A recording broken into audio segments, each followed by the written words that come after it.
حسین ستارہ ابو ہریرہ، نبی کا پیارا ابو ہریرہ۔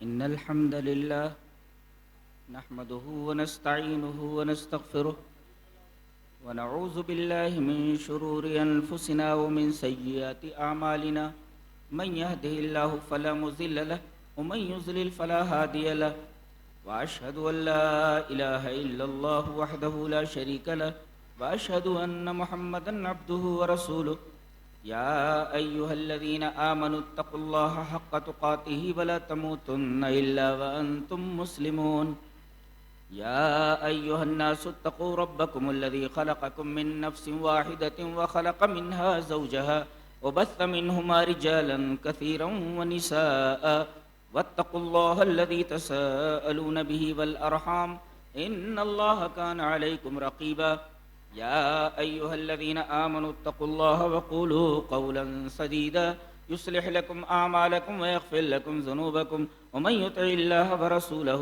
فقد فاز فوزا عظيما أما بعد فإن خير الحديث كتاب الله وخير الهدي هدي محمد صلى الله عليه وسلم وشر الأمور محدثاتها وكل محدثة بدعة وكل بدعة ضلالة الضلالة في النار أعوذ بالله من الشيطان الرجيم بسم الله الرحمن الرحيم من عمل صالحا من ذكر أو أنثى وهو مؤمن فلنحيينه حياة طيبة ولنجزينهم أجرهم بأحسن ما كانوا يعملون۔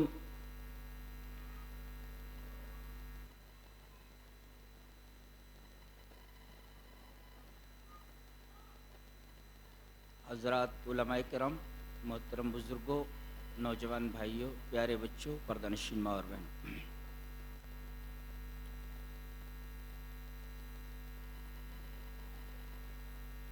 کل جمعہ کا خطاب ایمان کے اوپر ہوا ہے۔ ایمان کسے کہتے ہیں اور مومن کے ایمان کی کیا شان ہوتی ہے؟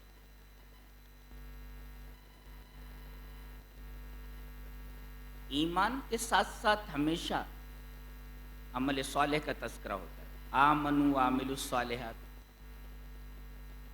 جی یہ کہہ رہا ہے کہ آج عمل صالح پر گفتگو ہو۔ گفتگو ذرا علمی ہے،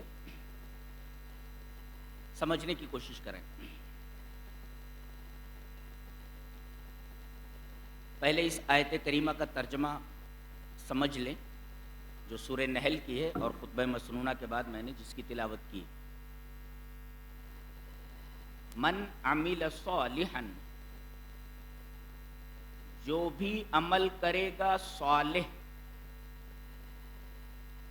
من ذکر او انثی، مرد یا عورت، فلنحینہ حیاتا طیبہ، تو ہم ضرور دیں گے اس کو حیات طیبہ، وَلَنَجْزِيَنَّهُمْ أَجْرَهُمْ بِأَحْسَنِ مَا كَانُوا يَعْمَلُونَ، اور ہم ضرور دیں گے ان کو ان کے عملوں کے بہترین کا بدلہ۔ یہ تو اس آیت کریمہ کا ترجمہ ہے۔ آپ سے ایک سوال ہے، عمل اصل ہے یا صالح ہونا اصل ہے؟ بہت سارے لوگ ہیں جو کہتے ہیں عمل کرو عمل کرو عمل کرو، کہتے نہیں عمل کرو۔ سوال یہ ہے کہ عمل اصل ہے؟ جی نہیں، عمل اصل نہیں ہے، بلکہ صالح ہونا اصل ہے۔ عمل اہم نہیں ہے، صالح ہونا اہم ہے۔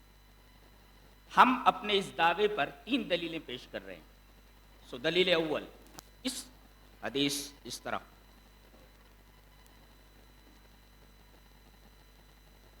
وعن ابی ہریرہ رضی اللہ تعالی عنہ قال ان رسول اللہ صلی اللہ علیہ وسلم قال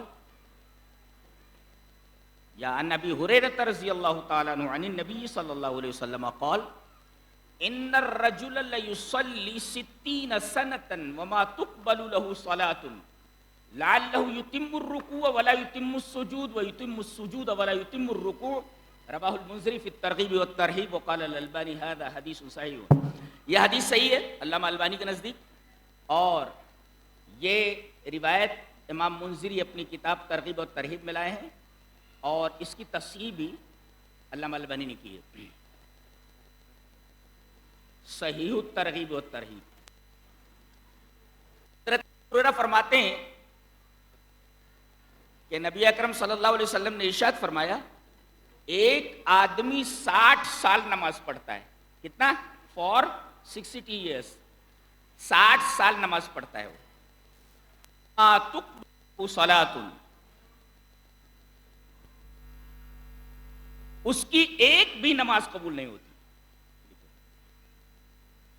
یہاں دیکھیں صلاۃ النکرہ ہے جو تحت النفی ہے، وما تقبل له صلاۃ، اس کی ایک بھی نماز قبول نہیں ہوئی. عمل ہے کہ نہیں؟ اور ایک دن کا عمل نہیں ہے، 60 سال کا عمل ہے، اور وہ بھی عمل نماز ہے، نماز کا عمل.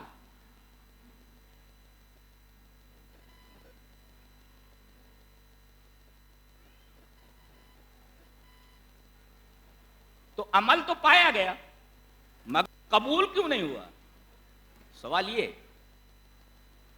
ایک آدمی 60 سال نماز پڑھتا ہے، اس کی ایک بھی نماز قبول نہیں ہوئی، تو عمل اصل کہاں ہے؟ تو گڑبڑی کہاں ہے؟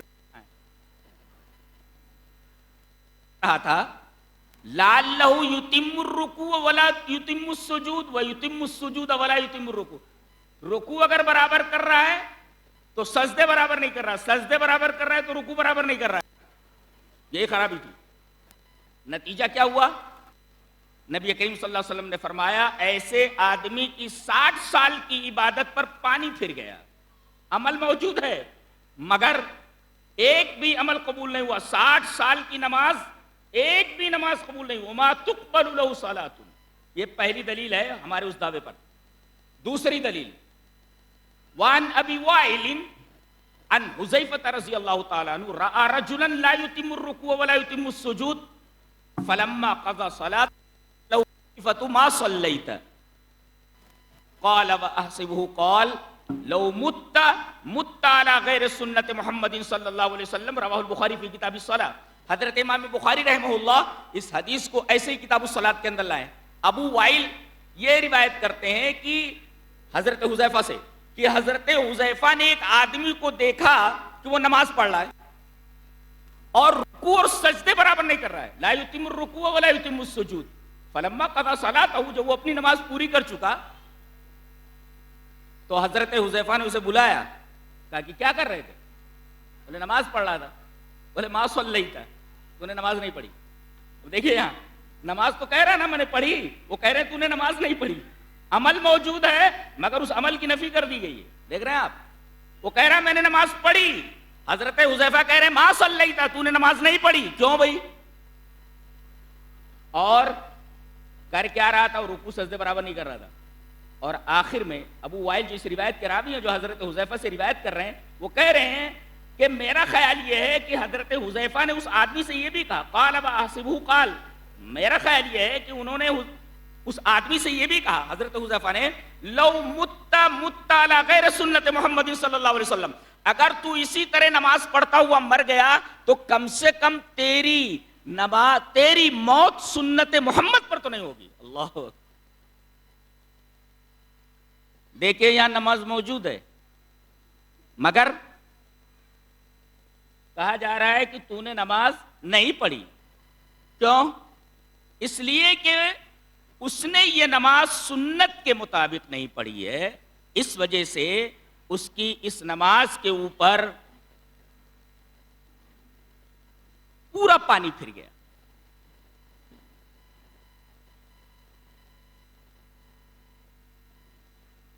تو گویا عمل اصل نہیں ہے بلکہ عمل کے اندر صالحیت ضروری ہے. اگر عمل کے اندر صالحیت نہیں ہے تو وہ عمل اللہ کی نگاہ میں بالکل مقبول نہیں ہے.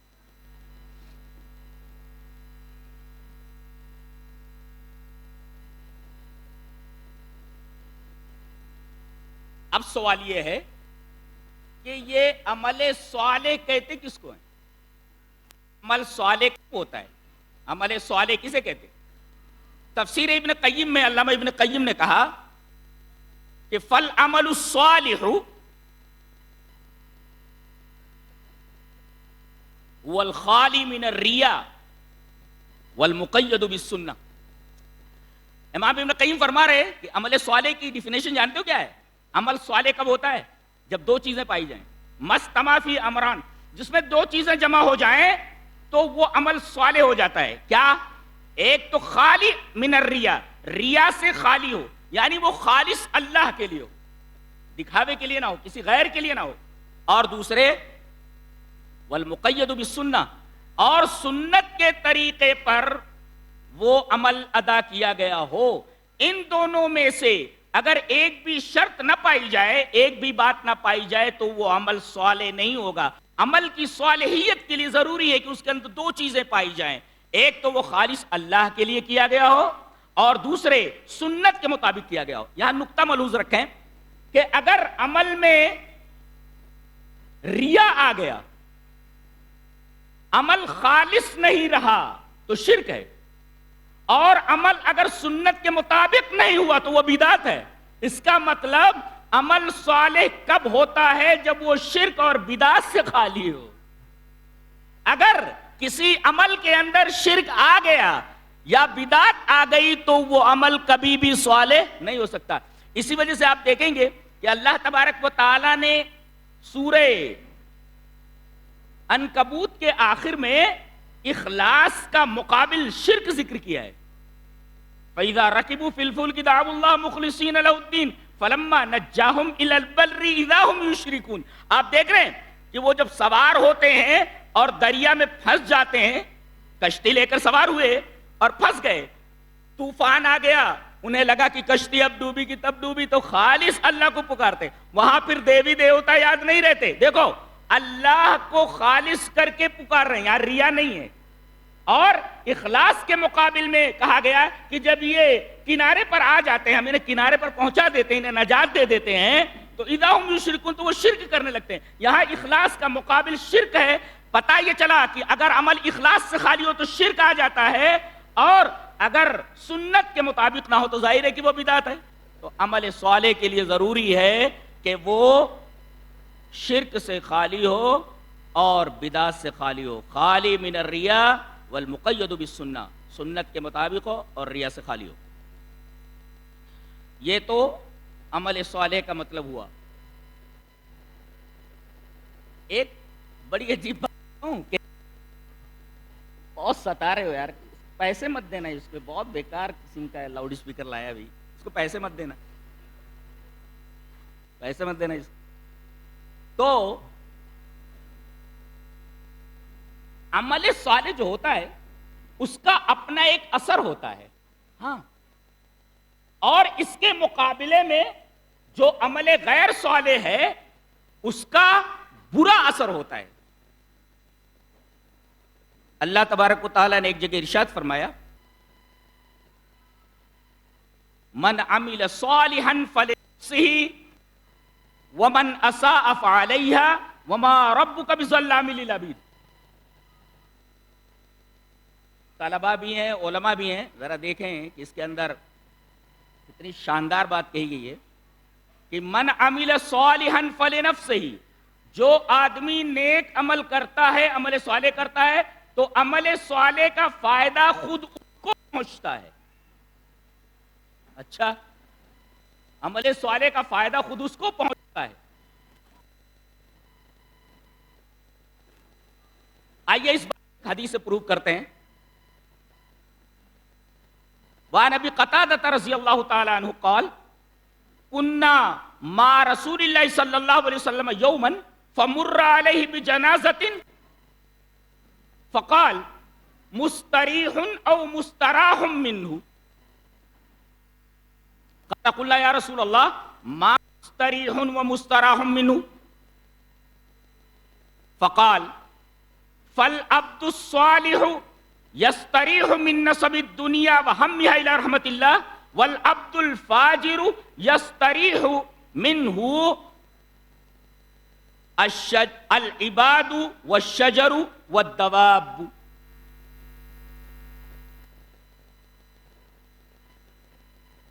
حضرت ابو قتادہ فرماتے ہیں کہ ایک دفعہ ہم لوگ نبی کریم صلی اللہ علیہ وسلم کے ساتھ تھے، اچانک آپ کے سامنے سے ایک جنازہ گزرا تو آپ نے فرمایا یہ جنازہ یا تو مستری ہے یا مستراح منہ ہے. تو صحابہ کرام نے کہا کہ اللہ کے رسول یہ مستری اور مستراح منہ کیا ہوتا ہے؟ یہ جنازہ مستری ہے یا مستراح منہ ہے؟ تو مستری اور مستراح منہ کس کو کہتے ہیں؟ آپ نے فرمایا فالعبد الصالح، اگر بندہ نیک ہے تو یستریح من نصب الدنیا وہمہ الی رحمت اللہ. اگر یہ بندہ صالح تھا، نیک تھا، تو یہ دنیا کی پریشانیوں سے، اس کے غموں سے آرام پا کر اللہ کی رحمت میں پہنچ گیا، اسے آرام مل گیا. اس طریقے سے یہ مستریح ہے. اور والعبد الفاجر یستریح منہ العباد والشجر والدواب، اور اگر یہ بندہ صالح نہیں ہے، فاجر ہے، یہ نیک نہیں ہے، تو اس سے اللہ کے بندے آرام پا جاتے ہیں، درخت آرام پا جاتے ہیں، چوپائے آرام پا جاتے ہیں. کیا معلوم ہوا کہ نیک بندے سے اشجار، دواب، درخت، پیڑ پودے، جانور، یہ سارے کے سارے فائدہ پاتے ہیں. ان سے عبد صالح سے ان کو فائدہ پہنچتا. اور اگر برا آدمی ہے تو اس برے آدمی سے درختوں کو بھی تکلیف ہوتی ہے، چوپایوں کو بھی تکلیف ہوتی ہے. وہ کتے بھگا رہا ہے، کتا یہ کہتا ہے تو مجھے بھگا رہا ہے، ارے ہم تم سے عاجز ہیں، ہم تم سے پریشان ہیں، تو کب اس دنیا سے جاتا ہے کہ خس کم جہاں پاک. گویا عبد صالح ہے، نیک بندہ ہے، تو غم دنیا سے نجات پا جاتا ہے. اور اگر نیک نہیں ہے تو اس سے درخت، چوپائے اور تمام کے تمام انسان سکون پا جاتے ہیں، آرام پا جاتے ہیں. پتہ یہ چلا کہ انسان جو ہوتا ہے اگر صالح ہے تو اس کو خود کو فائدہ پہنچتا ہے اپنی صالحیت کا، جیسا کہ اس حدیث سے معلوم ہوا. اور اگر نیک نہیں ہے تو اس کا وبال خود اس کے اوپر ہے. اور اسی طریقے سے آدمی اگر نیک ہے، صالح ہے، تو اس کی صالحیت کا فائدہ اس کے بچوں کو پہنچتا ہے. اور اگر بچے صالح ہیں تو اس کا فائدہ ان کے آبا و اجداد کو پہنچتا ہے، باپ کو پہنچتا ہے، گھر والوں کو پہنچتا ہے. دلیل یہ ہے کہ ایک دفعہ حضرت موسیٰ علیہ السلام تقریر کے لیے کھڑے ہوئے. تقریر بہت اچھی تھی. لوگوں نے کہا کہ آپ سے بھی بڑا دنیا میں کوئی عالم ہے؟ تو حضرت موسیٰ علیہ السلام نے کہا کہ نہیں، اس سے بڑا عالم کوئی نہیں ہے.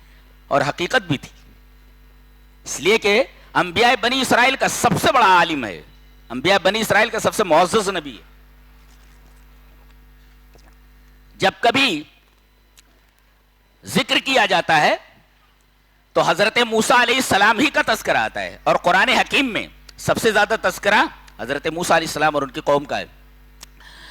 تو انہوں نے کہا نہیں، اللہ تبارک و تعالیٰ کو ان کی یہ ادا ناپسند آئی. کہا کہ مجموع البحرین کے اوپر میرا ایک بندہ رہتا ہے، جاؤ ملاقات کرو، تم کو معلوم ہو جاتا کہ علم کسے کہتے ہیں. گئے، ملاقات ہوئی. کہا کہ کہاں آئے ہیں، کون ہیں آپ؟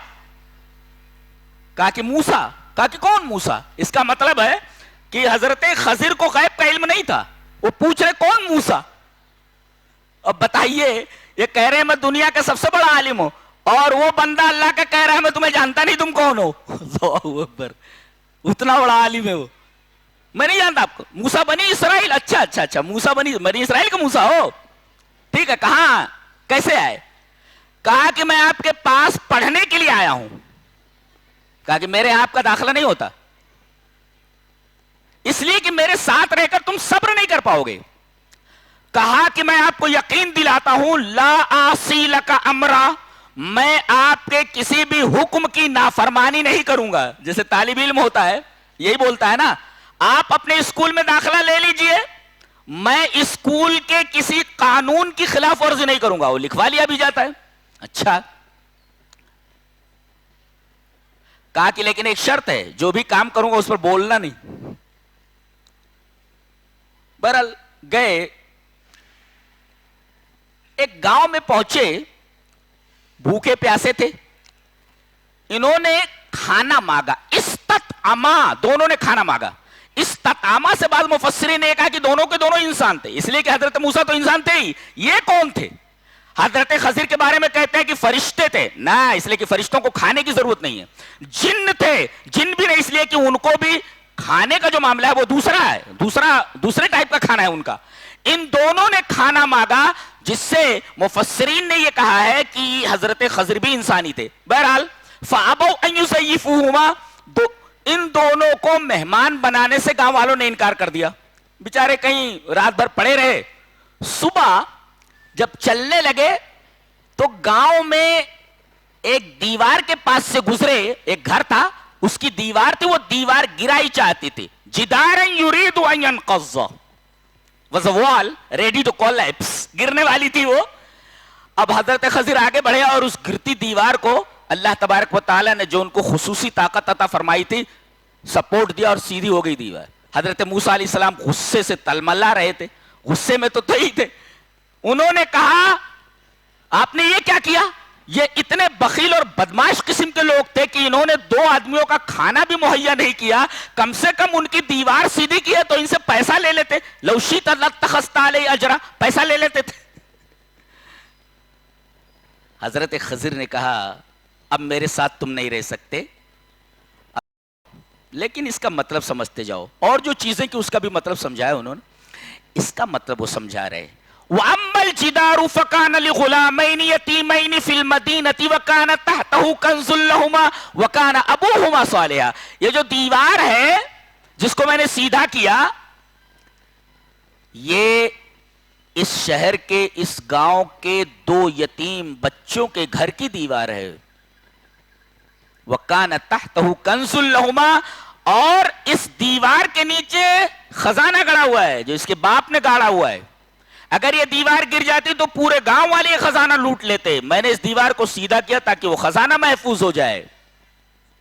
اور جانتے ہو ایسا کیوں ہوا؟ وَكَانَ أَبُوهُمَا صَالِحًا، ان دونوں یتیم بچوں کا باپ نیک تھا. پتہ یہ چلا کہ صالحیت کا جو فائدہ ہوتا ہے، اگر باپ نیک ہے تو اس کی صالحیت کا فائدہ اس کے بیٹوں کو پہنچتا ہے. اور یہ بھی معلوم ہوا کہ نیکیاں نسلوں میں متوارث ہوتی ہیں، نسلوں میں چلتی ہیں. باپ کی نیکی کا فائدہ بیٹے کو. آج ہم کیا کرتے ہیں؟ اپنے بچوں کے لیے، اپنی بچیوں کے لیے بینک بیلنس کرتے رہتے ہیں. خراب بچے نکل گئے تو بینک بیلنس کتنے دن ٹکتا؟ آپ خود صالح بنو، نیک بنو، آپ کی صالحیت کا فائدہ آپ کے بچوں کو پہنچنے والا ہے. مرنے کے بعد زندگی میں بھی اس کا فائدہ ملتا ہے اور مرنے کے بعد بھی اس کا فائدہ. اور اگر بچے نیک ہے تو مرنے کے بعد باپ کو اس کا فائدہ. دلیل یہ حدیث پاک. وعن ابی ہریرہ رضی اللہ تعالی عنہ ان رسول اللہ صلی اللہ علیہ وسلم قال اذا مات الانسان انقطع عنه عمله الا من ثلاثه، الا من صدقة جاریة او علم ينتفع به او ولد صالح يدعو له. رواہ مسلم فی کتاب الوصیہ. حضرت امام مسلم رحمہ اللہ اس حدیث کو ایسے ہی مسلم شریف کتاب الوصیہ کے اندر لائے. راوی جیسا کہ معلوم ہوا حضرت ابو ہریرہ ہیں. حضرت ابو ہریرہ فرماتے ہیں کہ نبی اکرم صلی اللہ علیہ وسلم نے ارشاد فرمایا کہ جب آدمی مر گیا تو اس کا عمل ختم ہو گیا. عمل ختم ہو گیا. عملا صالحا من عمل صالحا. مرنے کے بعد آدمی نہ تو اچھا عمل کر سکتا ہے نہ برا عمل کر سکتا ہے، عمل ختم ہو گیا. اس میں ایک نکتہ یہ ملا کہ جو آدمی قبر کے پاس جا کر کہتا ہے بابا بیٹا دے دو، بیٹی دے دو، بیٹا دینا یہ عمل ہے، بیٹی دینا ایک عمل ہے. میری حاجتیں پوری کر دو، حاجتیں پوری کرنا عمل ہے. نبی یہ فرما رہے ہیں کہ آدمی جب مر جاتا ہے تو اس کا عمل منقطع ہو جاتا ہے، ختم ہو جاتا ہے. اور یہاں بیٹا مانگ رہا ہے، بیٹی مانگ رہا ہے، حاجت روائی کے لیے ان کو پکار رہا ہے. نبی کریم صلی اللہ علیہ وسلم نے فرمایا اس کا عمل تو ختم ہو گیا، تم کہاں سر پھوڑ رہے ہو؟ وہ کچھ کر ہی نہیں سکتا، عمل ختم، اس کا ختم ہو گیا. 3 چیزیں مرنے کے بعد اس کو ملتی رہتی ہیں. صدقہ جاریہ، کوئی مسجد بنوا دی، مدرسہ بنوا دیا، کوئی سرائے بنا دی، کوئی ایسی چیز بنا دی جس سے خلق الہی اللہ تبارک و تعالیٰ کی مخلوق اسے فائدہ اٹھاتی ہے تو اس کا فائدہ پہنچتا ہے. صدقہ جاریہ نمبر 2، اور علم ينتفع بھی، علم چھوڑ کر کے گیا جس سے لوگ فائدہ حاصل کر رہے ہیں. مدرسہ ہے اس سے لوگ فائدہ اٹھا رہے ہیں، علماء ہے علماء سے فائدہ اٹھا رہے ہیں لوگ. اسی طریقے سے کوئی کتاب لکھ دی، کتاب سے لوگ فائدہ اٹھا رہے ہیں. تو جب تک فائدہ اٹھایا جاتا رہے گا اس علم سے، تب تک مرنے کے بعد اس کو اس علم کا فائدہ پہنچتا رہے گا. نمبر 3، او ولد صالح، اگر اولاد نیک ہے، چاہے بیٹی ہو یا بیٹا، وہ اگر دعا کرے تو اس دعا کا فائدہ ماں باپ کو پہنچتا ہے، باپ کو پہنچتا ہے. اور ولد صالح، دیکھو صالحیت کا فائدہ، باپ اگر نیک ہے تو اس کی صالحیت کا فائدہ بچوں کو، اور اگر بچے نیک ہے تو ان کی صالحیت کا فائدہ اس کے باپ کو، ماں کو. تو عمل صالح کا اپنا ایک اثر ہے، اور برے عمل کا، عمل غیر صالح کا. دیکھو ایک نکتہ بتاتا ہوں. شیخ ابن عثیمین رحمہ اللہ لکھتے ہیں اس آیت کریمہ کی تفسیر میں، تفسیر ابن عثیمین میں، من عمل صالحا فلنفسه ومن اساء فعليها کی تفسیر میں لکھتے ہیں کہ اذا ذکر الشیء، علماء دیکھیں، اذا ذکر الشیء ثم ذکر بعدہ علی وجہ المقابلۃ ففسر ما بعدہ علی ضد ما قبلہ. کہتے ہیں کہ جب کوئی چیز بیان کی جائے اور پھر اس کے بعد کوئی چیز اس کے مقابلے میں ذکر کی جائے تو بعد والی کی تفسیر پہلے والی شے کے اپوزٹ کی جائے گی. یہ ففسر ما بعدہ علی ضد ما قبلہ. نہیں سمجھے؟ اب یہاں کہا گا من عمل صالحا، جس نے عمل صالح کیا، وہاں واسا برا کیا، تو گویا کہ عمل صالح کا الٹا کیا ہوا؟ اساء. اب یہ اساء کی تفسیر ماقبل کی ضد ہوگی، عمل صالح یعنی عمل غیر صالح کی تفسیر، اساء کی تفسیر عمل غیر صالح سے ہوگی. اور یہ ترکیب خود اللہ تبارک و تعالیٰ نے استعمال فرمائی ہے قرآن حکیم میں. حضرت نوح علیہ السلام کا بیٹا ڈوب رہا ہے، باپ کا دل تڑپ اٹھا، کہا بیٹے کشتی میں آ جا، کہا کہ نہیں آؤں گا، یہ جودی پہاڑ جو دکھ رہا ہے یہ پہاڑ مجھے بچا لے گا، اس پر چڑھ جاؤں گا. باپ نے کہا، نوح علیہ السلام نے کہا بیٹا یہ پانی نہیں ہے، اگر پانی ہوتا تو شاید تو بچ جاتا، یہ اللہ کا عذاب ہے، اس سے تو بچ نہیں سکتا، آ جا میرے بچے، آ جا کشتی میں آ جا. وَلَا تَكُن مِّنَ الْكَافِرِينَ وَلَا تَكُن مَّعَ الْكَافِرِينَ، کافروں کے ساتھ مرے، کافروں میں ساتھ ہو جائے.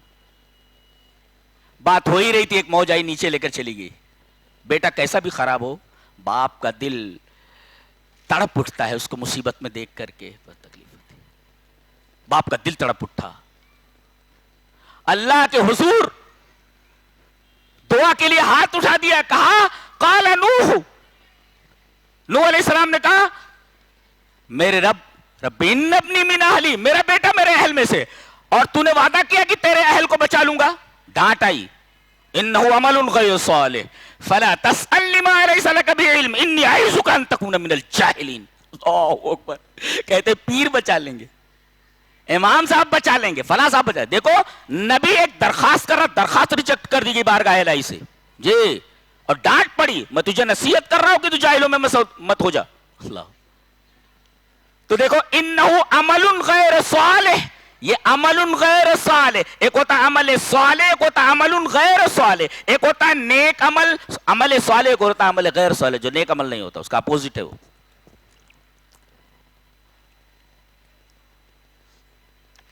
یہ تو عمل صالح کا مطلب ہوا. جو آدمی بھی نیک عمل کرے گا اس کو اس کا فائدہ ملنے والا، اور جو آدمی نیک عمل کرے گا، اب آگے بتایا جا رہا ہے، یہ تو عمل صالحن کی تفسیر ہوئی. من ذکرن او انسا، چاہے وہ مرد ہو یا عورت ہو. ابن عاشور لکھتے ہیں اس ٹکڑے کی تفسیر میں، ان احکام الاسلام یستوی فیہا الذکور والنساء، اسلام کے جو احکام ہیں ان میں مرد اور عورت دونوں برابر ہیں. جس طرح نماز مردوں پر فرض ہے عورتوں پر بھی فرض ہے، روزہ جس طرح مردوں پر فرض ہے عورتوں پر بھی فرض ہے، زکات جس طرح مردوں پر فرض ہے عورتوں پر بھی فرض ہے. جتنے احکام اسلام ہے، جس طرح مردوں پر احکام اسلام فرض ہے، اسی طریقے سے عورتوں کے اوپر. مردوں کو بھی جہنم میں جانا ہے، عورتوں کو بھی جہنم میں جانا ہے، مردوں کو بھی جنت میں جانا ہے، عورتوں کو بھی جنت میں جانا ہے. اچھا یہیں پر یہ بات بھی ذہن نشین کر لیں کہ عورتیں بھی جنت میں جائیں گی، مرد بھی جنت میں جائیں گے، مرد بھی جہنم میں جائیں گے، عورتیں بھی جہنم میں. جہنم میں تعداد سب سے زیادہ کس کی ہوگی؟ عورتوں کی. اکثر اہلها النساء، بخاری شریف کی روایت ہے. کیوں؟ یہ دو کام بہت زیادہ کرتی ہیں. ایک تو کثرت سے لعنت کرتی ہیں, بیٹے کے اوپر بگڑ جائے, بچی کے اوپر بگڑ جائے تو لعن تان کرتی رہتی ہیں, اور شوہر کی نافرمانی میں آگے رہتی ہیں. زندگی بھر اگر شوہر نے وفا کی ہے اور ایک دفعہ کوئی بات اس کے مزاج کے خلاف ہو گئی تو کہے گی زندگی بھر میں تیرے ساتھ رہ کر پریشان ہی رہی ہوں, کبھی تیرے سے کوئی سکھ نہیں ملا. اللہ, تو یہ تکسرن اللعن, کثرت سے تم لعنت کرتی ہو, اور دوسرے تم شوہروں کی نافرمانیاں کرتی ہو, اس وجہ سے جہنم میں تعداد تمہاری زیادہ ہے. تو من ذکرن او انسا, احکام اسلام میں مرد اور عورت دونوں برابر ہیں. ایک نکتہ یہ بتاؤں کہ پہلے مرد کا تذکرہ ہے, بعد میں عورت کا تذکرہ ہے. کیوں ایسا کیوں؟ من انسا و من ذکرن کہا جاتا, او ذکرن, من ذکرن او انسا کیوں کہا گیا؟ اس کا جواب ایک آیت میں, چلیے وہ پڑھ لیتے ہیں.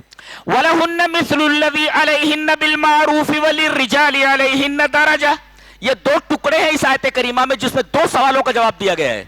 ایک جاہلیت کے, ایک مفروضے کا جواب دیا گیا ہے. مفروضہ یہ ہے کہ عورت بے حقی ہے. بے حقی کا مطلب اس کا کوئی حق نہیں ہے جی, سارے حقوق مردوں کے لیے ریزروڈ ہیں, عورت کا کوئی حق نہیں ہے. عورت کو وراثت سے حصہ نہیں دیا جاتا تھا, اس کے ساتھ اتنا برا سلوک ہوتا تھا کہ میرا خیال ہے کہ جانوروں سے بھی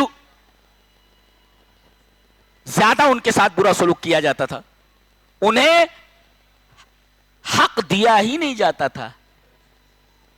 اللہ تبارک و تعالی نے اس مفروضے کا رد فرمایا, کہا کہ جیسے حقوق عورتوں کے ہیں مردوں کے, اسی طریقے سے حقوق عورتوں کے بھی ہیں. وَلَهُنَّ مِثْلُ الَّذِي عَلَيْهِنَّ بِالْمَعْرُوفِ.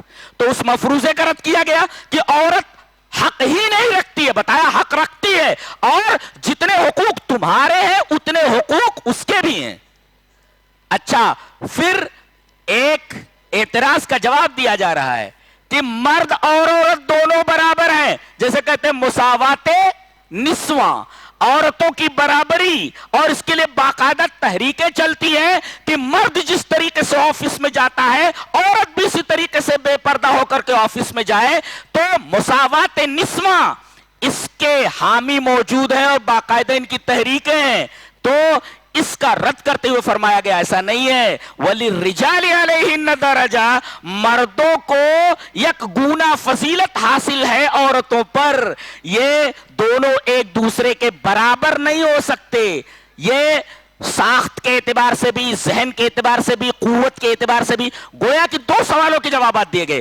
ایک تو عورت بے حق نہیں ہو سکتی, بے حقی نہیں ہو سکتی, حق ہے اس کا, دونوں حقوق میں برابر ہیں. اور دوسرے اعتراض کا جواب دیا گیا کہ کیا مرد اور عورت دونوں برابر ہیں؟ نہیں, دونوں برابر نہیں ہیں, مساوات نہیں ہے دونوں میں, بلکہ عورت کے اوپر مرد کو یک گونا فضیلت حاصل ہے. الرجال قوامون علی النساء, مرد یک قوام ہے عورتوں کے اوپر. جی, تو یہ جو ایک درجہ مردوں کا عورتوں کے اوپر ہے, اس کی وجہ سے اللہ تبارک و تعالی نے مرد کا تذکرہ پہلے کیا اور عورت کا تذکرہ بعد میں کیا. اچھا, آپ دیکھیے کہ یک گونا فضیلت حاصل ہے مرد کو عورت پر. کیسے؟ مرد طلاق دے سکتا ہے, عورت طلاق نہیں دے سکتی. کیوں؟ مرد کو طلاق کا حق دیا گیا مگر عورت کو طلاق کا حق نہیں دیا گیا. کیوں؟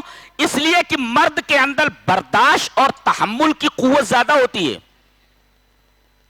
اس کے اندر برداشت کی قوت زیادہ ہوتی ہے, اور عورتوں کا جو مزاج ہوتا ہے بچوں جیسا ہوتا ہے, ان کے اندر قوت برداشت نہیں ہوتی, تحمل نہیں ہوتا. اگر ان کو طلاق کا حق دے دیا جاتا تو پوری عائلی زندگی, پوری خاندانی زندگی تباہ و برباد ہو جاتی. اسی وجہ سے ان کو خلا کا حق دیا گیا. اگر میاں بیوی میں جم نہیں رہا ہے, میاں بیوی کے مزاج نہیں مل رہے ہیں اور یہ سمجھ رہے ہیں کہ ہم دونوں ایک ساتھ نہیں رہ سکتے, تو اللہ تبارک و تعالی نے بہت پیارا قانون دیا ہے, فَإِمْسَاكُمْ بِمَعْرُوفٍ أَوْ تَسْرِيحٌ بِإِحْسَانٍ. یا تو معروف کے ساتھ ان کو روک لو اور یا احسان کے ساتھ, خوش اسلوبی اور خوش عنوانی کے ساتھ ان کو جانے دو. یہ دیکھو قاعدہ ہے, ایک قانون ہے, ایک قانون ہے یہ کہ اگر بن رہا ہے تو ٹھیک ہے بنا لو, اور اگر نہیں بن رہا ہے تو تسریح بِإِحْسان. اس کو آج کل ایک مسئلہ بنا لیا گیا ہے, ایک مسئلہ بنا لیا گیا ہے. اتنا آسان مسئلہ تھا لیکن اس کو ایشو بنا لیا گیا ہے باقاعدہ. اگر جم نہیں رہی ہے تو خامخواہ اس رشتے کو کیوں کھینچا جائے؟ یہ کوئی معیوب بات ہے؟ طلاق دینا کوئی معیوب بات نہیں ہے، خلا کرانا کوئی معیوب بات نہیں. ارے یہ جب اللہ کا قانون ہے تو معیوب کیسے ہو سکتا ہے؟ اگر جم رہا ہے تو رکھیے، فَإِمْسَاكُمْ بِمَعْرُوفٍ، اور نہیں جم رہا تو چھوڑ دیجئے. رشتے کو گھسیٹا نہیں جاتا، کھینچا نہیں جاتا، اس لیے کہ رشتوں کی جو بنیاد ہوتی ہے، اور خاص طور سے ازدواجی رشتے کی جو بنیاد ہوتی ہے، وہ باہمی مفاہمت اور محبت کے اوپر قائم ہوتی ہے. اگر یہ محبت اور باہمی مفاہمت ختم ہو جائے تو رشتے کو گھسیٹنے کی اجازت نہیں ہے کہ زندگی تباہ ہو جائے. فَإِمْسَاكُمْ بِمَعْرُوفٍ أَوْ تَسْرِيحٌ بِإِحْسَان. آج دیکھیے مسئلہ کہیں ازدواجی زندگی کا خراب ہوتا ہے تو یہودیوں کی طرح اس مسئلے کو کورٹ کچہری تک لوگ لے جاتے ہیں. کو معلوم ہے یہ یہودیوں کا طریقہ ہے، منافقین کا طریقہ ہے. أَلَمْ تَرَ إِلَى الَّذِينَ يَزْعُمُونَ أَنَّهُمْ آمَنُوا بِمَا أُنزِلَ إِلَيْكَ وَمَا أُنزِلَ مِن قَبْلِكَ يُرِيدُونَ أَن يَتَحَاكَمُوا إِلَى الطَّاغُوتِ، کہ یہ منافق، یہ یہودی، یہ جن کا دعویٰ یہ ہے، جو یہ کہتے ہیں کہ ہم قرآن پر بھی ایمان لائے، محمد صلی اللہ علیہ وسلم پر بھی ایمان لائے، اور پچھلی کتابوں پر بھی ایمان لائے، تورات کے اوپر بھی ایمان لائے، یہ اپنے مقدموں کو اور اپنی باتوں کو طاغوت کے پاس لے جاتے ہیں. طاغوت کس کو کہتے ہیں؟ غیر اللہ کی حکومت اور اس کے اقتدار کو بولتے ہیں. وہاں لے جا کر کے پہنچتے ہیں. حیدرآباد ہو یا بہت سارے شہر ایسے ہیں جہاں طلاق کی شرحیں بہت زیادہ ہیں. ایک معمولی بات کے اوپر عورتیں یا عورت کے گھر والے عورت کو لے کر کے پولیس اسٹیشن پہنچ جاتے ہیں. یہ کیا ہے؟ یہ یریدون ان یتحاکموا الی الطاغوت. یہ نبی کریم صلی اللہ علیہ وسلم کا طریق نہیں ہے بالکل بھی، نہ یہ قرآن کا طریق ہے اور نہ یہ عمل صالح. عمل صالح بتایا گیا کہ فَإِمْسَاكُمْ بِمَعْرُوفٍ أَوْ تَسْرِيحٌ بِإِحْسَانٍ. قانون بتا دیا گیا، قانون ہے یہ. اگر جم رہا ہے تو فَإِمْسَاكُمْ بِمَعْرُوفٍ، نہیں جم رہا ہے تَسْرِيحٌ بِإِحْسَانٍ، احسان کے ساتھ چھوڑ دیجئے. ایسا معاملہ ہے. تو من ذکرن او انسا، چاہے وہ مرد ہو یا عورت ہو. مرد کا تذکرہ اس وجہ سے کیا گیا کہ مرد کو یہ گناہ فضیلت حاصل ہے عورت کے اوپر. عورت طلاق نہیں دے سکتی، خلا کا مطالبہ کر سکتی ہے، لیکن مرد طلاق دے سکتا ہے. اور اللہ تبارک و تعالیٰ نے یہ قانون دیا ہے، خلا کا بھی اور طلاق کا بھی. اچھا ایک جگہ الٹا ہے، پہلے عورت ہے بعد میں مرد ہے. کہاں؟ یَهَبُ لِمَن یَشَاءُ إِنَاثًا وَیَهَبُ لِمَن یَشَاءُ الذُّکُورَ. اللہ جسے چاہتا ہے بیٹی دیتا ہے، جسے چاہتا ہے بیٹا دیتا ہے. اَوْ يُزَوِّجُهُمْ ذُكْرَانًا وَإِنَاثًا، بیٹا بیٹی دونوں دیتا ہے. وَيَجْعَلُ مَن يَشَاءُ عَقِیمًا، یا جسے چاہے بانج کر دے. تو بیٹا دینے والا وہی، بیٹی دینے والا وہی، بیٹا بیٹی دینے والا وہی، اور بانج بنا دینے والا نہ بیٹی دینا بیٹا دے، سب اس کے اختیار میں ہے. مانگتے کہاں ہیں؟ دینے والا تو یہ، مانگتے کہاں سے؟ اللہ. تو یہاں بیٹی پہلے ہے، بیٹا بعد میں ہے. ایسا کیوں؟ ترتیب الٹی کیوں ہو گئی یہاں؟ ترتیب الٹی اس وجہ سے ہے کہ عرب کے لوگ بیٹیوں کی پیدائش کو باعث سے ننگوار سمجھتے تھے. وہ ایک شراب مانی جاتی تھی، جو شراب بولتے ہیں لوگ، وہ پنوتی جس کو بولتے ہیں. حالانکہ اسلام میں پنوتی انوتی کا تصور نہیں ہے. تو بیٹی کا پیدا ہو جانا گھر میں یہ ایک رسوائی کا باعث تھی گھر والوں کے لیے، اسی وجہ سے اس کو زندہ درگور کر دیا کرتے تھے. اللہ تبارک و تعالیٰ نے عورت کی عظمت کو بیان کرنے کے لیے اس کا تذکرہ پہلے کیا. وہ دیتا ہے بیٹی ہوئی، تو بیٹی کا تذکرہ دینے کی جب بات آئی تو بیٹی کا تذکرہ پہلے کیا اور بیٹے کا تذکرہ بعد میں کیا. یہاں عورت کی اہمیت بتائی. کہتے ہیں اسلام میں عورت کی کوئی اہمیت ہی نہیں. اللہ تبارک و تعالیٰ نے اناث کا تذکرہ پہلے کر کے ذکور کا تذکرہ بعد میں کر کے یہ بتایا ہے کہ اللہ تبارک و تعالیٰ کے ہاں عورتوں کی بہت ہی زیادہ قدر و قیمت ہے، اور اسلامی احکام کے اندر دونوں کے دونوں برابر ہیں. من ذکرن او انسا. تو جو کوئی آدمی نیک عمل کرے، صالح عمل کرے، تو اس کا فائدہ بتایا گیا کہ فَلَنُحْيِيَنَّهُ حَيَاتًا طَيِّبَةً، تو ہم اس کو دنیا میں حیات طیبہ دیں گے. چلیے یہ حیات طیبہ کیا ہوتا ہے؟ حیات طیبہ، حیات طیبہ کا مطلب ہوتا ہے کہ اللہ تبارک و تعالی جتنا دے دے اس پر آپ خوش رہیں، یا یوں کہہ لیں کہ زیادہ دے تو اترائیں نہ، اور اگر کم دے تو گھبرائیں نہ. یہ ہے حیات طیبہ. چلیے حیات طیبہ کی تفسیر ہم ابن عباس سے پوچھ لیتے ہیں اور حضرت علی رضی اللہ تعالیٰ عنہ سے پوچھ لیتے ہیں. حضرت علی رضی اللہ تعالیٰ عنہ کی یہ تفسیر امام تبری تفسیر تبری میں لائے ہیں. وعن علی رضی اللہ تعالیٰ عنہ فَلَنُحْيِيَنَّهُ حَيَاةً طَيِّبَةً قَالَ الْقُنُوءُ. تفسیر تبری. حضرت علی رضی اللہ تعالیٰ عنہ نے یہ ٹکڑا پڑھا فَلَنُحْيِيَنَّهُ حَيَاةً طَيِّبَةً, ہم اس کو حیات طیبہ دیں گے. اس کا کیا مطلب ہے؟ القنوع, ہم اسے قناعت عطا کریں گے. اللہ اکبر.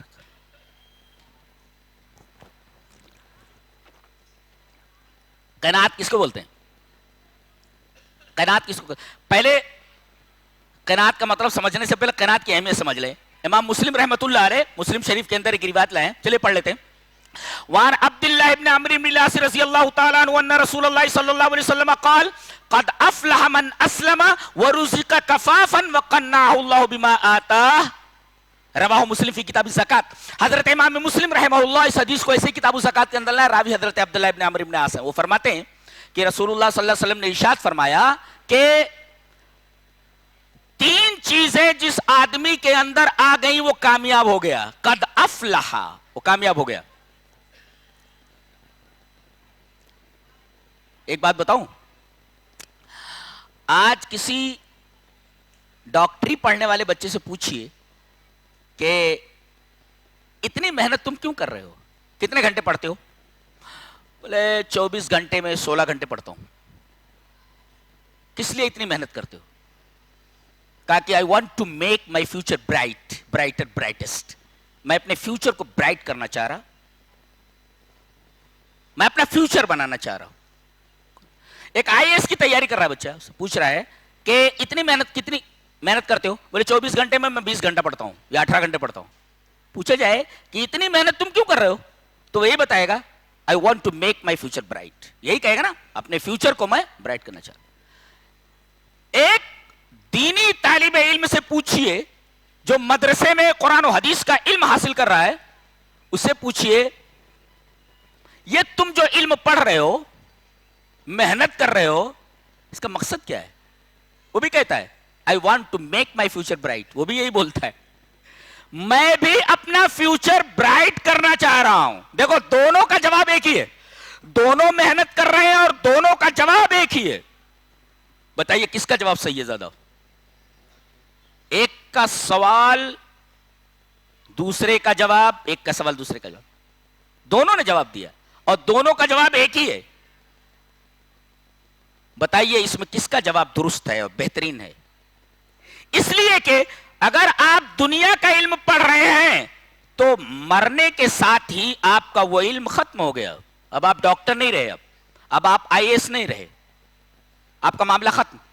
گویا کہ یہ علم جو آپ پڑھ رہے ہیں, آپ کا جو یہ فیوچر ہے, فیوچر کی ایک انتہا ہے جس کی اینڈنگ ہے.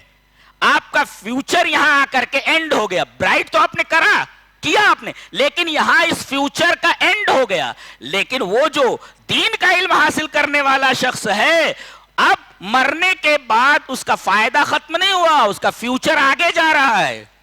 برائٹ برائٹر برائٹر, جنت تک پہنچ گیا. دیکھو دونوں فیوچر کے لیے محنت کر رہے ہیں, لیکن ایک کے فیوچر کے لیے اینڈ ہے اور دوسرے کا فیوچر اینڈ لیس ہے. دونوں کا جواب ایک ہے, مگر ایک کا جواب بہتر ہے اس لیے کہ اس کا فیوچر اینڈ لیس ہے اور ایک کے فیوچر کا اینڈ ہے.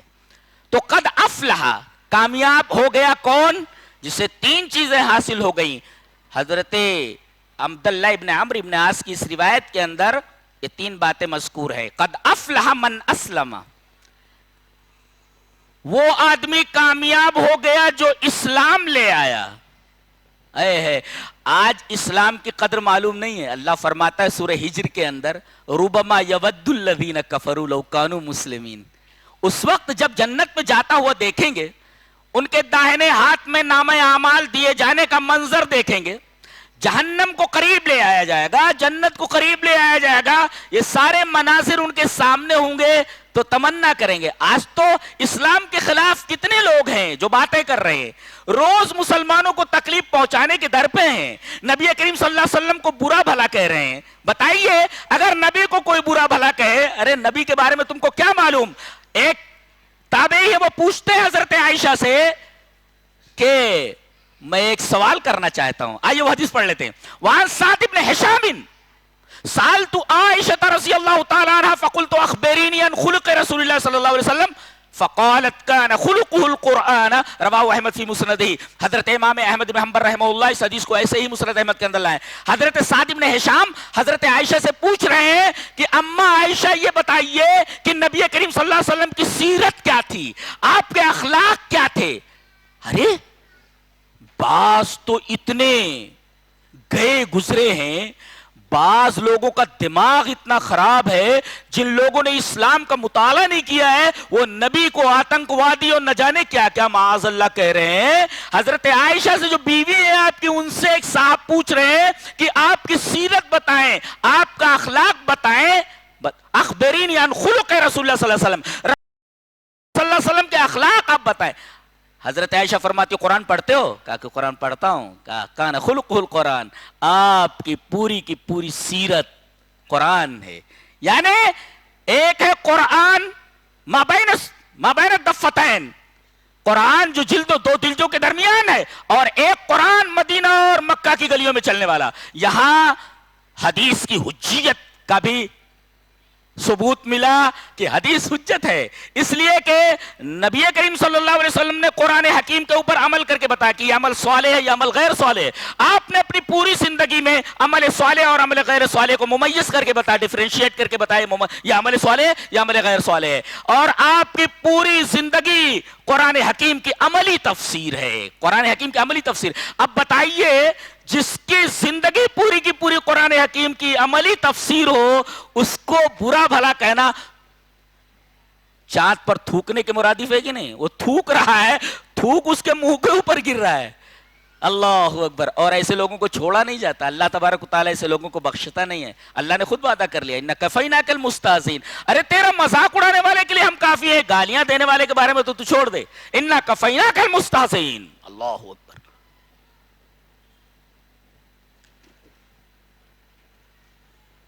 تو حیات طیبہ، حیات طیبہ کس کو کہتے ہیں؟ بتا رہے ہیں کہ قناعت کو بولتے ہیں۔ اور عبداللہ ابن عمرو ابن عاص کی اس روایت کے اندر کامیاب ہونے والے کی پہلی صفت بیان کی گئی جو اسلام لے آئے، اسلام لے آئے۔ اللہ اکبر۔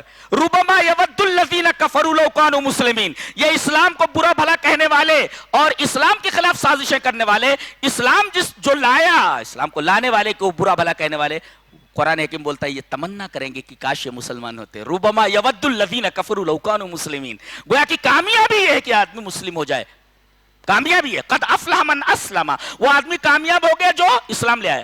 ورزق کفافا، وہ آدمی کامیاب ہو گیا جسے بقدر کفاف روزی مل گئی۔ کفافا اے بقدر الحاجہ، حاجت کے مطابق ضروریات زندگی جتنی ہے اس کی اتنی روزی اسے مل گئی۔ ورزق کفافا، حاجت کے مطابق، ضرورت کے مطابق، کہ کسی کے سامنے ہاتھ نہیں پھیلا رہا، اتنی روزی اس کو مل گئی تو سمجھو وہ کامیاب ہو گیا۔ اور تیسرے وَقَنَّعَهُ اللَّهُ بِمَا آتَى، اللہ نے جتنی روزی اسے دی، جتنی نعمت اسے دی، اس پر وہ قناعت کر لے۔ اللہ اکبر۔ یہ قناعت، اس کی فَلَنُحْيِيَنَّهُ حَيَاتًا طَيِّبَةً میں حیات طیبہ کی تفسیر حضرت علی رضی اللہ تعالیٰ عنہ نے قناعت سے کی ہے۔ اچھا قناعت کا معنی آپ سمجھ لیں، قناعت کہتے کس کو؟ وہ تو میں نے بتایا کہ اگر زیادہ مل جائے تو اترائے نہ، کم ملے تو گھبرائے نہ، یہی ہے نا۔ ایک مفسر اس کی تفسیر لکھتا ہے القناع کی، القناعۃ الرضا بما آتى اللہ وترک التشوف الى المفقود والاستغناء بالموجود۔ یہ قناعت کی تعریف ہے۔ کیا قناعت کہتے ہیں اللہ نے جتنے دیا ہے اس کے اوپر راضی۔ الرضا بما آتى اللہ، اللہ نے جتنا دیا ہے اس کے اوپر خوش ہو جائے، راضی رہے، شکوہ شکایت نہ کرے۔ یہ ہے ایک ٹکڑا قناعت کی تفسیر کا۔ وَتَرْكُ التَّشَوُّفِ إِلَى الْمَفْقُودِ، جو چیز نہیں ملی، مفقود میں سے جو چیز نہیں ملی اس کی طرف آنکھ اٹھا کر نہ دیکھے ایسے. وَلَا تَمُدَّنَّ عَيْنَيْكَ إِلَىٰ مَا مَتَّعْنَا بِهِ أَزْوَاجًا، کہ ہم نے جن لوگوں کو بہت زیادہ دے دیا ہے ان کی طرف اپنی آنکھیں پھیلا کر نہ دیکھو. وَتَرْكُ التَّشَوُّفِ إِلَى الْمَفْقُودِ، جو چیز تمہیں نہیں ملی آنکھیں پھیلا کر اس کی طرف مت دیکھو. اور وَالِاسْتِغْنَاءُ بِالْمَوْجُودِ، اور جتنی چیزیں ملی ہیں جو موجود ہے تمہارے پاس ہے اس کے اوپر مطمئن ہو جاؤ. یہ قناعت کی تفسیر ہے. ایک شاعر گزرا ہے فارسی کا، بڑا اچھا شاعر ہے، بے دل. حیدرآباد کے نواب نے ان کو بلایا کہ ہمارے یہاں آ جائیے، آپ اتنے بڑے شاعر ہیں، ہمارا شہر آپ سے مستفید ہوتا، آپ ہمارے یہاں آ جائیے، ہم آپ کی تنخواہ مقرر کر دیتے. وہ اتنا خوددار تھا، شعر میں لکھتا ہے: دنیا اگر دہند نہ جنبم ز جائے خیش، دنیا اگر دہند نہ جنبم ز جائے خیش، من بستام حنائے قناعت بپائے خیش. وہ بولتا ہے یہ لوگ مجھے دنیا دینا چاہ رہے، ارے یہ دنیا مجھے پوری کی پوری دے دے، میں اپنی جگہ سے ہلنے والا نہیں. یہ مجھے بلا رہے ہیں دنیا دینے کے لیے، اگر یہ مجھے دنیا دینا چاہ رہے تو میں اپنی جگہ سے ہلنے والا نہیں. کیوں؟ اس لیے کہ میں نے اپنے پیروں میں قناعت کی مہندی لگا رکھی ہے. جب آدمی مہندی لگا رکھا ہوتا ہے تو مہندی لگا لیتی ہے، پیر میں تو چلتی نہیں ہے. تو میں نے اپنے پیروں میں قناعت کی مہندی لگا رکھی ہے، میں اپنی جگہ سے ہلنے والا نہیں. دنیا اگر دہند نہ جنبم ز جائے خیش، من بستام حنائے قناعت بپائے خیش، میں نے اپنے پیروں میں قناعت کی مہندی لگا رکھی ہے. ابتدائی کلاسز کے اندر پہلے فارسی کی ایک کتاب چلتی تھی، وہ اسے قیدی کتاب میں پڑھائی جاتی تھی. اس میں اتنی اچھی اچھی باتیں رہتی تھی. سعدی رحمۃ اللہ علیہ گزرے ہیں بیچارے، وہ گلستہ ان کی کتاب ہے، قناعت کا معنی بتا رہے. وہ کہتے ہیں: رودے تنگ بیک نانے تہی پرگردد، نعمت روئے زمیں پر نہ کند دیدے تنگ، کہ خالی اتڑی ایک روٹی سے بھر جاتی ہے مگر لالچی کی آنکھ کو پوری دنیا کی نعمت مل کر نہیں بھر سکتی. پتہ یہ چلا کہ قناعت کی عین ضد حرص ہے. اسی وجہ سے ایک مفسر نے لکھا ہے، غالباً امام راضی ہیں، کیا کہتے ہیں؟ لا یتیب عیش احد فی الدنیا الا عیش القانع واما الحریص فیکون ابدا فی الکد والعناء. یہ بتا رہے ہو یہاں بھی وہ قناعت کا اپوزٹ حرص ہی لا رہے ہیں. کیا بولتے؟ کسی آدمی کی زندگی دنیا میں اچھی نہیں ہو سکتی سوائے قناعت کرنے والے کی زندگی کے. قناعت کرنے والے ہی کی زندگی بہترین ہے. اگر قناعت نہیں ہے تو حریص ہے وہ. وَأَمَّا الْحَرِيص، یہ قانے کی ضد حریص لائے گی. وَأَمَّا الْحَرِيص، رہا لالچی کا معاملہ، فَيَكُونُ أَبَدًا فِي الْقَدِّ وَالْإِنَاءِ، وہ آدمی جو حریص ہے، جو لالچی ہے، وہ ہمیشہ 99 کو 100 بنانے کے چکر میں اپنے آپ کو ہلکان کیے رہتا ہے. ایک دکان لے لی تو کوشش میں ہے کہ دوسری لے لوں، دوسری لے لی تو تیسری کے چکر میں پوری زندگی اپنے آپ کو ہلکان کیے رہتا ہے. اس لیے کہ وہ قانے نہیں ہے، وہ حریص ہے، اور حریص ہمیشہ اپنے آپ کو ہلکان کیے رہتا ہے، ہمیشہ تکلیف اور مصیبت میں رہتا ہے.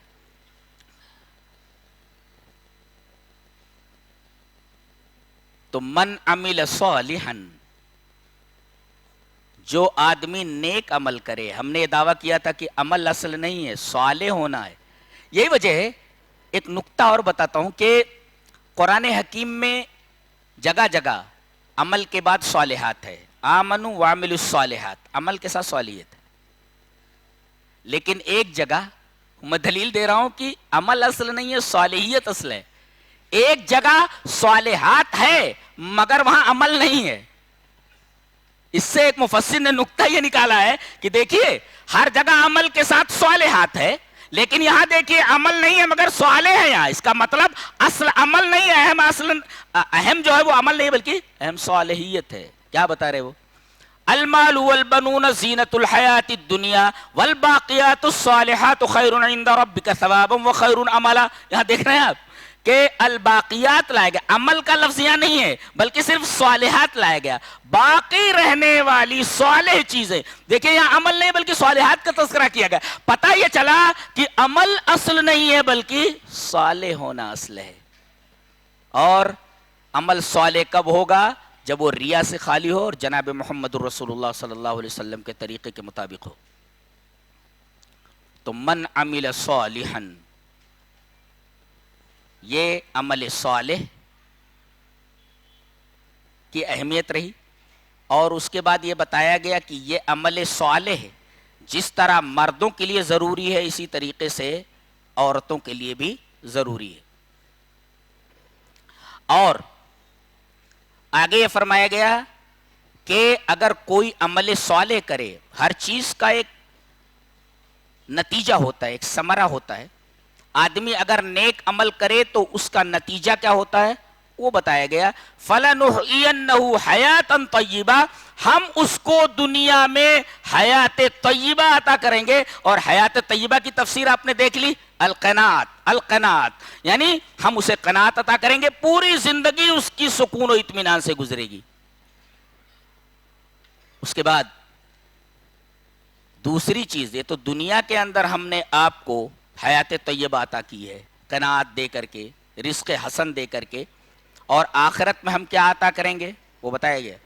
وَلَنَجْزِيَنَّهُمْ أَجْرَهُمْ بِأَحْسَنِ مَا كَانُوا يَعْمَلُونَ، اور تمہارے اچھے عملوں کا جو بدلہ ہے وہ ہمارے ہاں آؤ، مرنے کے بعد ہم تمہیں اس کا بدلہ دینے والے. اور آپ کو معلوم ہے کہ اچھے عمل کرنے والوں کے لیے، عمل صالح کرنے والوں کے لیے اللہ تبارک و تعالی نے اپنی جنت تیار کر رکھی ہے. اچھا یہ بھی آپ نگاہ میں رکھیں کہ چلیے آپ کو جنت دے دی گئی، جنت کی تمام نعمتیں آپ کو عطا کر دی گئیں، لیکن جنت کی تمام نعمتوں میں بھی سب سے بڑی نعمت ایک ہے. ویسے بھی جہاں تک جنت کی نعمتوں کا معاملہ ہے اس کے بارے میں تو کہا گیا کہ کسی آنکھ نے دیکھا نہیں، ولا عین الرات ولا اذن سمعت، کسی کان نے سنا نہیں.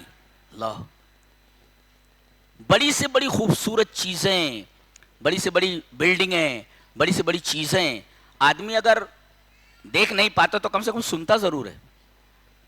کہا کسی آنکھ نے ان نعمتوں کو دیکھا نہیں، اسی طریقے سے کسی کان نے ان نعمتوں کے بارے میں سنا نہیں. ارے دیکھنے اور سننے کی بات تو چھوڑو، کسی کے دل میں خیال بھی نہیں گزرا ہوگا. اللہ، ایسی نعمتیں اللہ نے تیار کر رکھی ہیں. وہاں کے باغات، وہاں کی عورتیں، وہاں کا منظر، آدمی ان کے بارے میں سوچ بھی نہیں سکتا.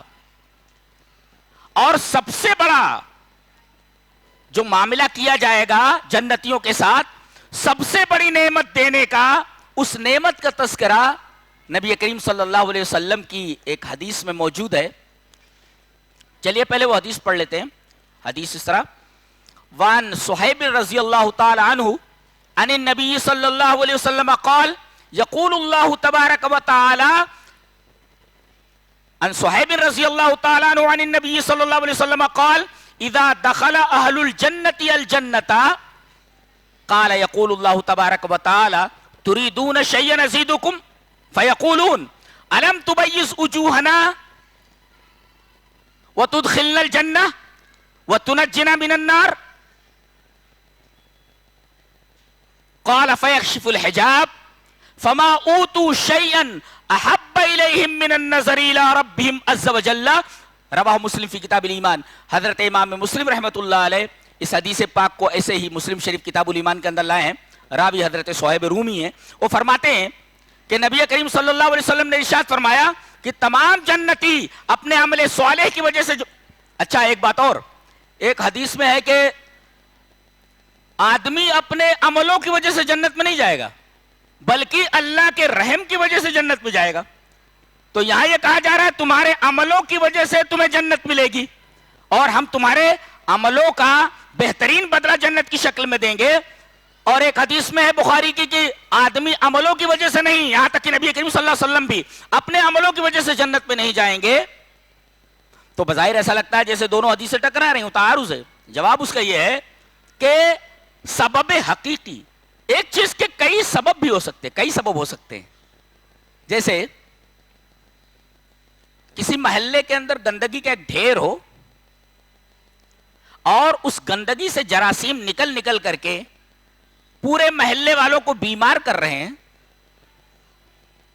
تو ڈاکٹر کیا کہے گا کہ یہ جو بیماری پھیلی ہے اس گندگی سے اٹھنے والے جراثیم کی وجہ سے ہے، لہذا اس گندگی سے یہاں سے گندگی کو ہٹا دو، بیماری خود بخود دور ہو جائے گی. اب ڈاکٹر کیا بول رہا ہے کہ یہ جو جراثیم ہے ان کی وجہ سے یہ سبب ہے اس بیماری کے. لیکن اب اسے سوال کیا جائے کہ تیری نگاہ صرف اور صرف ان جراثیم کے اوپر ہے، تو یہ بتا کہ یہ جراثیم بنے کیسے، یہ جراثیم بنے کیسے، ان کا بنانے والا کون ہے؟ تو تیری نگاہ تو ظاہر کے اوپر رک گئی ہے. تجھ سے یہ پوچھا جا رہا ہے کہ یہ جراثیم بنے کیسے، ان کا بنانے والا کون ہے؟ گویا سبب حقیقی جو ہوتا ہے کسی چیز کا وہ اللہ تبارک و تعالی ہے، اور سبب عادی جو ہے وہ ایک دوسرا سبب ہوتا ہے. تو یہاں جائے گا آدمی جنت میں اللہ تبارک و تعالیٰ کے رحم کی وجہ سے، مگر سبب عادی کہ آدمی جنت میں جائے گا اپنے عمل کی وجہ سے. جیسے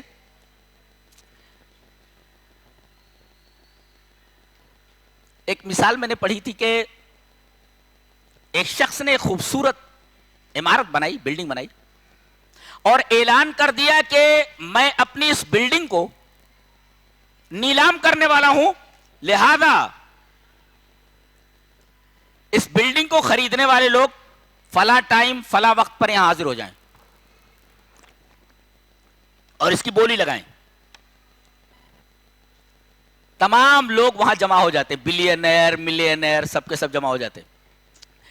ایک کونے میں ایک بڑھیا میلے کچیلے لباس میں کھڑی رہتی ہے، بولی لگ رہی ہے. اچانک وہ شخص جس کی یہ بلڈنگ ہے، جس کا یہ بنگلہ ہے، وہ گھومتے گھومتے اس بڑھیا کے پاس آتا ہے جو ایک کونے میں کھڑی ہوئی ہے. کہا کہ اماں جی آپ کس لیے آئی ہیں؟ کہا کہ بیٹا تو نے اعلان کیا تھا نا تو اپنا بنگلہ بیچ رہا ہے، میں بھی خریدنے کے لیے آئی ہوں. اچھا، کہا کہ تو خریدنے کے لیے، بنگلہ خریدنے کے لیے آئی ہے؟ جانتی ہے اس کی قیمت کیا ہے؟ تیرے پاس کتنا ہے؟ تو اپنے میلے کچیلے دامن سے کچھ پیسے نکالتی ہے کہ میرے پاس یہ 1000 روپیہ ہے، میں 1000 روپیہ لے کر کے آئی ہوں تیرا بنگلہ خریدنے کے لیے. تو وہ ہنس پڑتا ہے. کہا کہ اس بنگلے کو خریدنے کے لیے کتنے ملینئر بلینئر آئے ہوئے ہیں اور تو 1000 روپیہ لے کر کے بنگلہ خریدنے کے لیے آئی ہے. اس کے دل میں رحم پیدا ہو جاتا ہے. وہ کہتا ہے کہ تمام کے تمام لوگ چلے جائیں، میں نے 1000 روپے میں بڑھیا کو یہ بنگلہ دے دیا ہے. بتائیے یہ جو 1000 روپے بنگلے کی قیمت ہے؟ نہیں، یہ 1000 روپیہ لائی تو لائی، 1000 روپیہ لائی تو ایسے ہی اللہ کہتا ہے عمل کر، قبول کرنا میرا کام ہے. اسی وجہ سے آدمی جب عمل کرتا ہے تو اسے چاہیے کہ وہ دعا کرے کہ اے اللہ میرے اس عمل کو قبول فرما لے. تو اصل عمل نہیں ہے، اصل قبولیت ہے. میں نے کہیں پڑھا، کسی مفسر نے لکھا ہے کہ آدمی دعا کرتا ہے لیکن دعا کے بعد یہ نہیں بولتا ہے ربنا وتقبل دعا. یہ حضرت ابراہیم علیہ السلام کی دعا ہے، ربنا وتقبل دعا، میرے رب میری دعا کو قبول فرما. آدمی دعا کرتا رہتا ہے، اے اللہ مجھے یہ دے دے، مجھے وہ دے دے، میری بیماری دور کر دے، وغیرہ وغیرہ بولتا رہتا ہے وہ. لیکن ایک بات بھول جاتا ہے، یہ کہنا ربنا وتقبل دعا، اے ہمارے رب میری دعا کو قبول فرما. تو اصل عمل نہیں ہے، اصل قبولیت ہے. اللہ تبارک و تعالی کسی چھوٹے عمل کو چاہے تو بڑا بنا دے اور کسی بڑے عمل کو چاہے تو چھوٹا بنا دے. کتنے لوگ ہیں جو بڑے بڑے عمل کرتے ہیں لیکن اس کے اندر کوئی ایسی خرابی ہوتی ہے جو اللہ کو پسند نہیں آتی، وہ بڑا کام، وہ بڑا عمل اللہ کے نزدیک بالکل ہیچ ہوتا ہے. اور کوئی آدمی چھوٹا ایک عمل، اب دیکھیے حضرت ابراہیم علیہ السلام کعبہ بنا رہے، اب اللہ کی اتنی بڑی عبادت گاہ بنانے کے لیے باپ اور بیٹے دونوں لگے ہوئے ہیں. وَإِذْ يَرْفَعُ إِبْرَاهِيمُ الْقَوَاعِدَ مِنَ الْبَيْتِ وَإِسْمَاعِيلُ، حضرت ابراہیم حضرت اسماعیل اپنے بچے کے ساتھ جو ہے لگے ہوئے ہیں اور کعبے کی بنیادیں اٹھا رہے ہیں. کتنا بڑا کام ہے! اللہ کا گھر بنانا کتنا بڑا کام ہے، کو معلوم ہے؟ جو مسجد بنا دے اللہ کے لیے دنیا میں تو اللہ تبارک و تعالیٰ اس کے لیے جنت کے اندر گھر بنا دیتا ہے. اتنی بڑی فضیلت ہے مسجد کی. جی اسی وجہ سے کوئی آدمی اپنی ذاتی مسجد نہیں بنا سکتا, اپنے نام نہیں رکھ سکتا. وہ آدمی اپنی ذاتی ملکیت میں اسے نہیں رکھ سکتا. جی چاہے وہ اس کی زمین ہو, زمین تھی, زمین کے اوپر پیسہ لگا کر کے اس نے بڑی عمارت تعمیر کی, کہے یہ میری ملکیت ہے. نہیں, اس کی ملکیت نہیں رہی, اس لیے کہ ابھی اللہ کی ملکیت میں, یہ اللہ کا گھر ہے. وَأَنَّ الْمَسَاجِدَ لِلَّهِ, یہ اللہ کی ملکیت ہے, اللہ کا گھر ہے یہ. جی تو اتنا بڑا کام ہے اللہ کی عبادت کے لیے کوئی گھر تعمیر کرنا. دیکھو دونوں باپ بیٹے لگے ہوئے ہیں, کعبہ کی بنیادیں اٹھا رہے. وَإِذْ يَرْفَعُ إِبْرَاهِيمُ الْقَوَاعِدَ مِنَ الْبَيْتِ وَإِسْمَاعِيلُ رَبَّنَا تَقَبَّلْ مِنَّا إِنَّكَ أَنْتَ السَّمِيعُ الْعَلِيمُ. اتنا بڑا کام کر رہے ہیں لیکن دعا کر رہے ہیں کہ اللہ ہمارے اس عمل کو قبول فرما. بظاہر یہ عمل بہت بڑا ہے لیکن یہ کہہ رہے ہیں کہ اللہ یہ عمل بڑا اسی وقت ہو سکتا ہے جب اس عمل کو تو قبولیت کا درجہ دے دے. اصل قبولیت کا درجہ دے دینا ہے, اصل چیز عمل نہیں ہے. کتنے لوگ عمل کرتے ہیں مگر وہ عمل قبول نہیں کیا جاتا. تو دو باتوں کا خاص طور سے دھیان رکھیں. ایک بات تو یہ کہ جب عمل کریں تو اس میں صالح ہونے کا خیال رکھیں کہ یہ عمل جو میں کر رہا ہوں یہ صالح ہے کہ نہیں ہے, یہ خالص میں اللہ کے لیے کر رہا ہوں یا نہیں, یہ دیکھ لیں. یہ عمل سنت کے مطابق ہے یا نہیں, وہ دیکھ لیں آپ. اور دوسرے جب بھی کوئی عمل کریں تو عمل کرنے کے بعد ضرور یہ دعا کریں کہ اے اللہ میرے اس عمل کو تو قبول فرما. یہ حضرت ابراہیم کی ادا ہے, ہر جگہ دیکھیے آپ. وَإِذْ يَرْفَعُ إِبْرَاهِيمُ الْقَوَاعِدَ مِنَ الْبَيْتِ وَإِسْمَاعِيلُ رَبَّنَا تَقَبَّلْ مِنَّا إِنَّكَ أَنْتَ السَّمِيعُ الْعَلِيمُ, اور رَبَّنَا وَتَقَبَّلْ دُعَا, اے اللہ میری اس دعا کو قبول فرما.